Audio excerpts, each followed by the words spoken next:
Ay, yan guys. Yung bulok. Palitan na.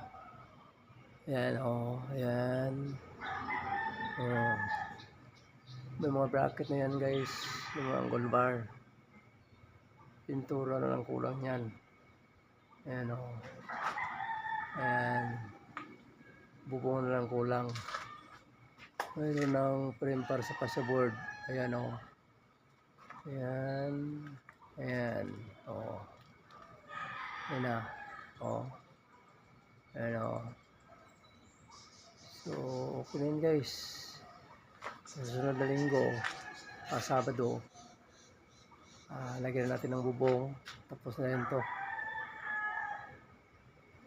Pwede na to marintahan. Yun lang guys. Maraming salamat. Bye bye.